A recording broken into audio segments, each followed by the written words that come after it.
Mga brother, suotin nga natin na rin portal din sa Santa Fe Road. Yan. Ito yung Santa Fe Road mga brother. Yan. Pinakalagay dyan, Purok 3, Santa Fe. Yan ang mahiwagang portal dito. Dito tayo susuot ngayon. Alam nyo ba mga brother na may tagusan to papunta doon sa Caltex Road. Baya doon kadadaan sa may Perez 1. Medyo off-road nga lang yung daan dito sa dulo mga brother. Papakita ko sa inyo mga brother. Dito naman sa portion na to ay karsada pa yan. Karsada pa ang mga daanan dyan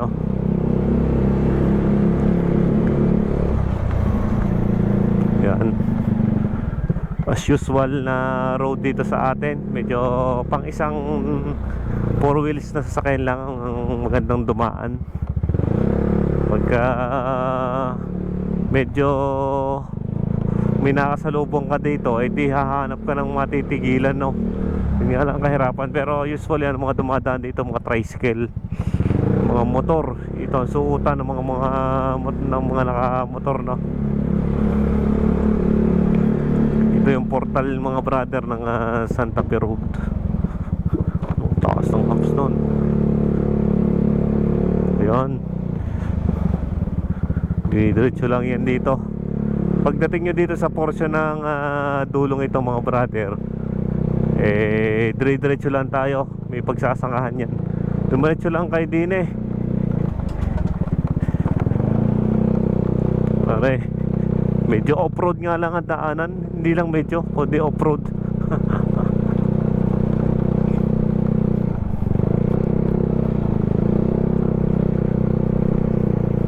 Talagang malulubak ang daan. Yan. Pagdating nyo dito naman may mga daanan pa yan. May nakalusot pa yung mga sasakay, no? Kung mapapansin yung mga may sasakay na. Pagdating nyo dito sa dulo ay kakaliwa kayo. Yung sa pakanan ay papunta yan sa mga bahayan na. Wala na, dead end na ang dulo nyan. Pero dito kayo dumaan sa kabila. Yan. May lusutan pa rin dito mga brother. Yan.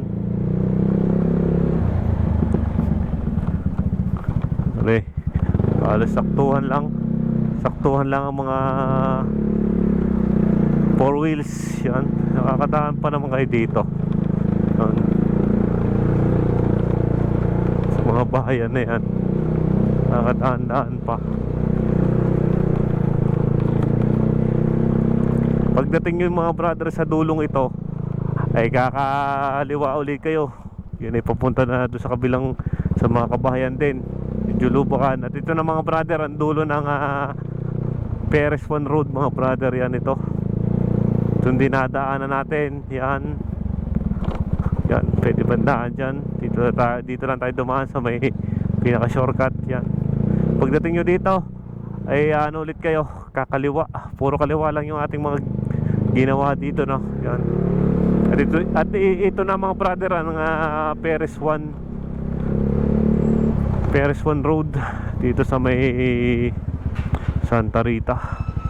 Dito pala to. Paano ako dadaan dyan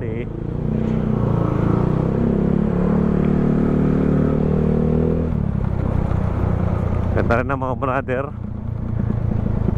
Sunsunin nyo lang rin daanan na Pag nakita nyo naman ililiko lang naman kayo din yung pakanan. Wala namang ibang pupuntahan. At yan, natatanaw na natin mga brother yung Caltex Road. Yan, ito na. Ito na ang Caltex Road mga brother. Yan. At mapapansin nyo naman mga brother, yan, ito na ang pinaka Caltex Road. At madadaanan natin itong Perez 2 naman mga brother. Yan. Maraming salamat sa atin mga brother. At ride safe palagi sa inyo. God bless. Keep safe.